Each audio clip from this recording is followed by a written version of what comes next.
قابل صدر احترام معزز سامعین، السلام علیکم ورحمۃ اللہ وبرکاتہ۔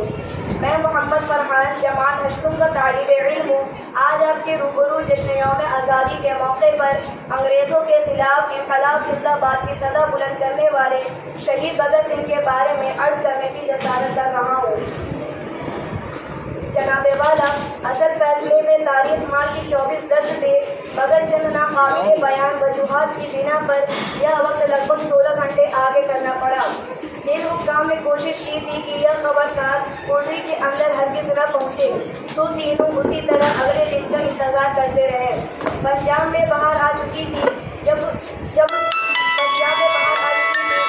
دونوں وقت مل رہے تھے اور دادی جے کور بی گھڑے ڈھانپ کر اندر جا رہی تھی، تو اچانک اس کے اندر کچھ ٹوٹ گیا۔ جیسا کہ اس کا وقت تھا جب لاہور شہر میں دادا دربار کے آزامے متم ہوئے تو جیل میں ہلچل مچ گئی۔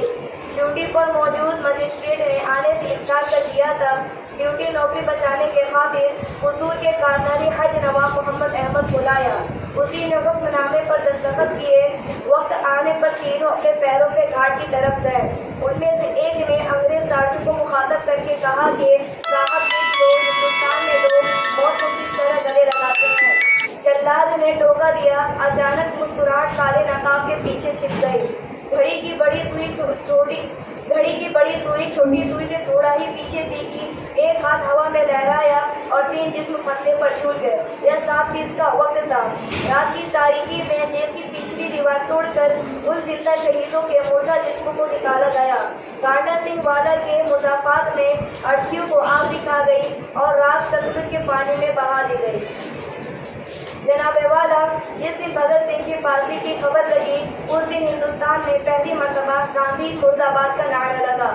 جناب والا، اسکول سے کالج تک کا سفر طے کرتے کرتے اس نے بہت کچھ سیکھ لیا تھا۔ نیشنل کالج سے دوارکا داس لائبریری تک جتنی سرخ کتابیں موجود تھیں بھگت نے سب پڑھ ڈالی تھی۔ یہ انقلاب کا زمانہ تھا۔ دنیا نے تازہ جنگ دیکھی تھی اور سارے ہندوستان میں بم ہو رہی تھی۔ لاہور میں رام لیلا کے موقع پر ایک بم دھماکہ ہوا اور اس وقت بھگت سنگھ بھی لاہور میں تھے اور انہیں بھی گرفتار کر لیا گیا اور کتنے دن قید تنہائی میں رکھنے کے بعد 60,000 ضمانت رقم کے عوض پر رہا کر دیا۔ کشن سنگھ راضی بیٹھ کر بیٹے گھر لائے تو دادی جے کور منشری سے ان کی شادی کی بات پکی کر دی، مگر سب جانتے تھے کہ بھگت زیادہ دیر رکے گا نہیں۔ جیل میں لگے داغ اب باہر دکھا رہی تھی۔ السلام علیکم۔